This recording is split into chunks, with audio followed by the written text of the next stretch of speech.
Welcome to the Des Moines Register Political Soapbox. I'm Rachel Stassenberger, the politics editor for the paper, and we're going to go over the rules again because we got to be Iowa nice here. And part of Iowa nice means you don't hold up signs because then people behind you can't see. We also don't jeer, but feel free to cheer if you want. And be nice to each other. And now, author Marianne Williamson. Thank you. Thank you. Thank you. Thank you.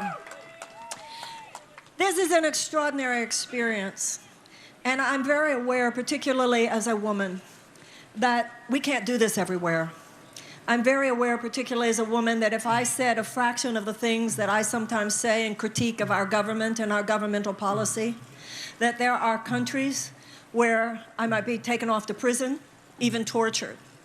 So I'm not only very aware of the profound right that we have to say what we think, but at this point in our history, I think we need to remember that we also have a profound responsibility to say what we think. I'm running for president because I think some things need to be said. And the things that I believe need to be said are what everybody I know is saying. I believe that our politics itself is not a conduit for the energies that we need to be expressing in order to move to the next phase of our history. Our politics is stuck somewhere in the 20th century. Our hearts are in the 21st century. But our politics need to become more aligned with where we are as people. I don't see a problem with the American people.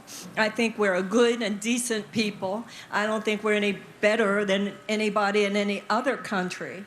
But we have a real problem on our hands, ladies and gentlemen, and that is that our politics is not currently aligned with our deep goodness. Tax policies which make it easier for rich people to get rich and harder for everybody else to even make it, that's not aligned with our goodness. Policies that stay in place so that millions of American children live with chronic trauma, so that millions of American children go to school every day in classrooms that don't even have the adequate school supplies with which to teach a child to read. And if a child cannot learn to read by the age of 8, and yes, those children are in Iowa too, if a child cannot learn to read by the age of 8, the chances of high school graduation is drastically decreased, and the chances of incarceration is drastically increased. All that our conventional political establishment has done is to normalize the despair of these children. That means, to that extent, our political establishment is not aligned with America's goodness. We have a national security agenda which is not based solely on our legitimate security needs, but also to the tunes of probably hundreds of billions of dollars above what our military says that they need. We spend our money and our resources on what President Eisenhower called our military-industrial complex, so that our national security agenda serves the short-term profits of defense contractors more than it serves efforts to proactively wage peace. Ladies and gentlemen, there are times in our history when the political status quo is not making it happen, and it's time for the people to step in. Yeah! The political establishment did not wake up one day and say, let's end slavery. No, with the abolitionist movement rising up, the people stepped in. And the political establishment did not wake up one day and say, let us give women the right to vote. That's not what happened. With the women's suffragette movement, people rose up and the people stepped in. The political establishment did not wake up one day and say, let's desegregate the American South. That's not what happened. With Martin Luther King and the civil rights movement, the people rose up and the people stepped in.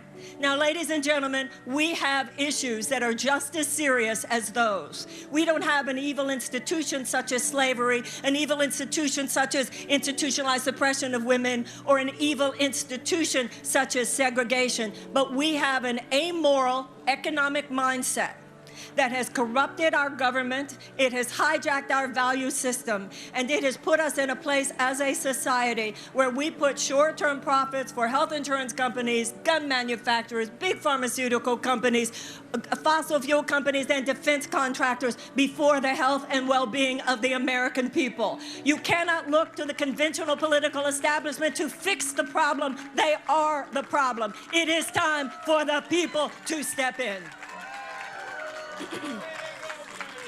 We were born of a rambunctious spirit. In 1776, we said to an aristocratic paradigm, which posited that only a few people were entitled. That's what was happening in Europe before the founding of this country. Only a few people were entitled to the land, and only a few people were entitled to education. Only a few people were entitled to wealth and wealth creation. With the founding of this country, we said no to that. And it is time to say no to that again. There is a rambunctiousness to the American spirit that we, the people, have not lost. The American people are who we've always been. I see it in new generations, young generations. I see it in all of us. The American people are not the problem. The problem is that the spirit of the American people is not represented by a political establishment that has been so corrupted by huge multinational, amoral economic forces that lead inevitably to immoral consequences.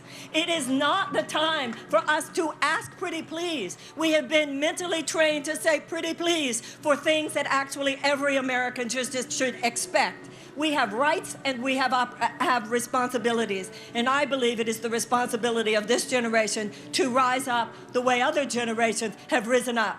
Other generations had to say hell no to the King of England. Other generations had to say hell no to slavery. Other generations had to say hell no to the suppression of women. Other generations had to say hell no to institutionalized white supremacy in the American South. It is time for you and me to say very politely, very kindly, very stylistically, hell no. There are some things that must stop.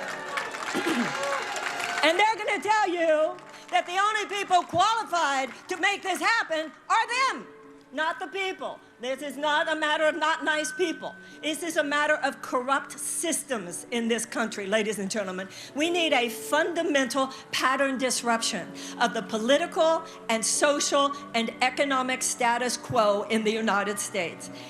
Incremental change will not fix this, and only external changes will not fix this.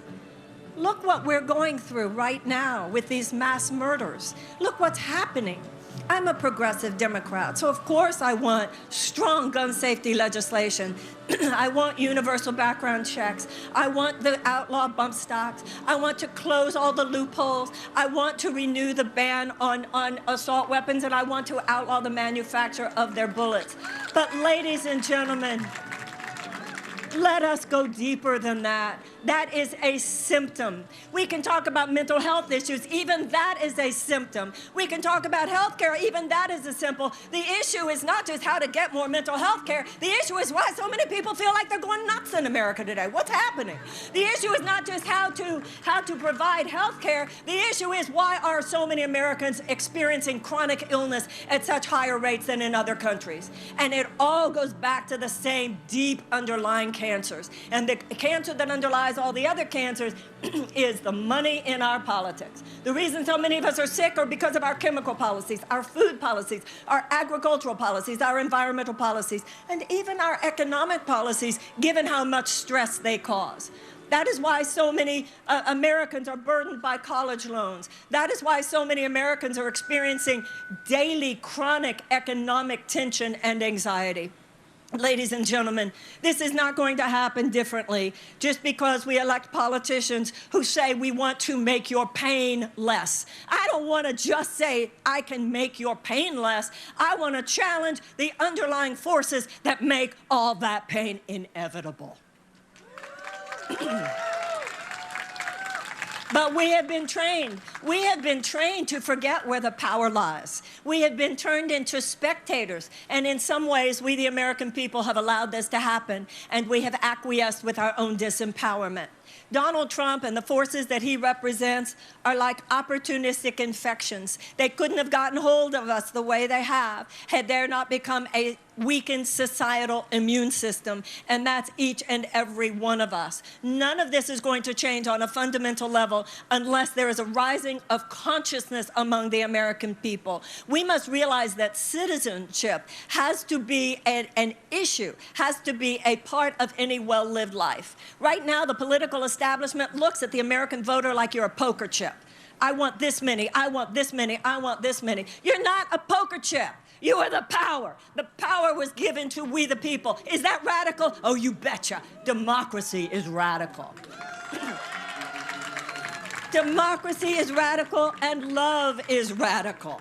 And when you have an economic system that has so corrupted our government and hijacked our moral value system to put short-term profits for corporations above the health and well-being of our children, the health and well-being of our earth, the health and well-being of people around the world, the health and well-being of the future, at what point is this pattern going to be interrupted? And at what point are we going to say that it's not going to be interrupted by the people? Or I don't want to make this about the people. You know, it's about corrupt systems. It's not about corrupt people. And that's important for us to realize, because there are many people who work within corrupt systems who don't even know how corrupt it is. And many of the people working within the corrupt systems are trying to fight it from within. This is not about fighting people, but it is about standing up to the part of ourselves that is cynical. Cynicism is just an excuse for not helping. That is whining or moaning. Ladies and gentlemen, what we're facing in our generation is no different than what other generations have faced. And that is systematic assaults on the pillars of democracy itself.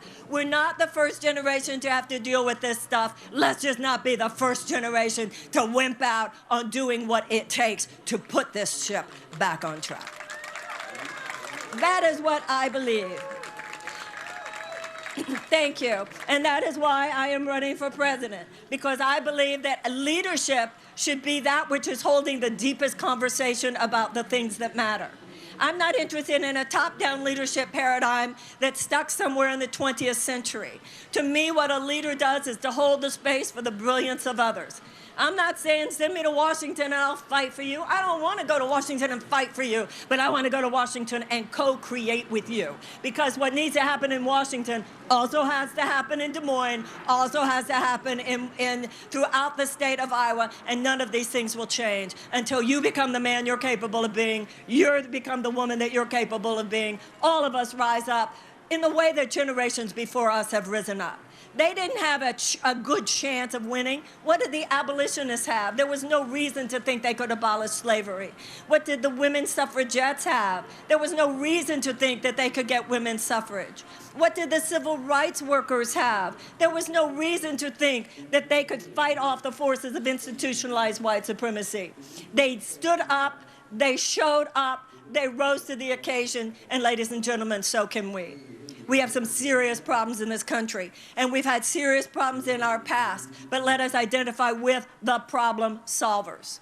That is why when it comes to something like these mass shootings, I want more than serious gun legislation, which we must have. I want more than more mental health services, which we must have. I also want a United States Department of Peace, because I know that we must cultivate peace. You can't just fight violence. You have to cultivate peace. You can't just endlessly prepare for war. You have to cultivate peace.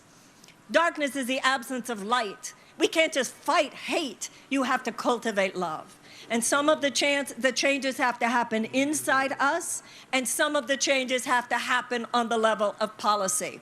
But none of that will happen on the fundamental level that things need to happen if we just have a better version of same old, same old. Donald Trump did not create all these problems. These problems created Donald Trump. And I am not prosecuting a case against Donald Trump. I am prosecuting a case against the system that produced him. If all we do is defeat Donald Trump in 2020, those same forces are going to be back in 22, and they're going to be back in 24. We need to interrupt on a way more powerful level. You know, there are people all over this world who roll their eyes at us, don't understand Americans, don't understand how we could let things happen like what happened this last weekend. People who think that Americans are so slow to awaken. And you know what? They're right about that. But I'll tell you something else. If you look historically, while it is true that sometimes Americans are slow to wake up, once we do wake up, we slam it like nobody's business. I'm running for president because it is time for this generation of Americans to slam it and kick ass. Thank you very, very much. Thank you. Thank you. Thank you. I appreciate it. Thank you. Okay, I'm told that I have time to ask some questions. Okay, yes. So, hold on, let me talk. I haven't been calling all day. I've been here since 7:30. I'm sorry? I've been here since 7:30, so I'm a bit hot. Okay. So, would you call for a mandate that requires all private businesses and all colleges to pay their interns at least $15 an hour? Because Representative Bailey says experience does not pay the bill. Well, I don't know about the intern issue, but I certainly want a $15 an hour minimum wage. And I certainly want to challenge anytime anybody says our economy is doing well. Our economy is not doing well. When you have 40% of all Americans who live with the daily chronic economic tension and anxiety, when you have millions of Americans wondering every single day what would happen if they got sick, what would happen if their children got sick, what would happen, how are they going to send their children to college, how are they going to pay their college loans. That issue that this lady is mentioning is part of a larger issue of systemic economic injustice, because we have now transitioned from a functioning democracy to a functioning oligarchy, corporatocracy. It's all an aristocratic system, and as I said before, we repudiated that in 1776, and it's time to repudiate it again. Yes. I see this lady asked about climate as a crisis. Yes, ma'am. Do you have a specific question, or do you want me to speak to that? Yes, please. We have the climate crisis is the greatest moral challenge of our generation. The debate is over. The moral equivocation of our political system has been the problem. The forces that have obstructed dealing with climate crisis have been wrong, and they are wrong today. We have 12 years. Some people say we have even less than that. We must sequester the carbon. We must reforest. We must develop alternative sources, sustainable sources of energy and of transportation. We must deal with the animal agriculture that produces so much of the nitrous oxide and the methane. We need regenerative agriculture. This is the thing, ladies and gentlemen. What I see in the area of the climate is the same thing I see in the area of helping our children, is the same thing that I see in the area of peace building, is the same thing that I see in the area of mental health and every other issue. We have the people. We have the experts. We have the geniuses. We have the best practices. But we fund the people who want to and know how to pave the way to the greatest era in American history. We fund them at a fraction of the cost that we spend to fund the actual forces that cause the problem. This is not something where we can just go to bed and get cozy with Boeing, go to bed and get cozy with oil and gas, go to bed and get cozy with Big Pharma, go to bed and get cozy with these processes. I read a tweet the other day that I thought was very interesting. It was from a European speaking about the United States, and he said, "I've never known a country to be so invested in protecting its abusers." When it comes to the climate, oil and gas, when it comes to fossil fuel forces, that for the sake of their own multi-billion dollars in profit, notice we actually gave $26 billion in subsidies to the fossil fuel companies last year. It is time, as I said, in this as in every other area, the people must step in now. Yes, sir. On what? I can't hear him.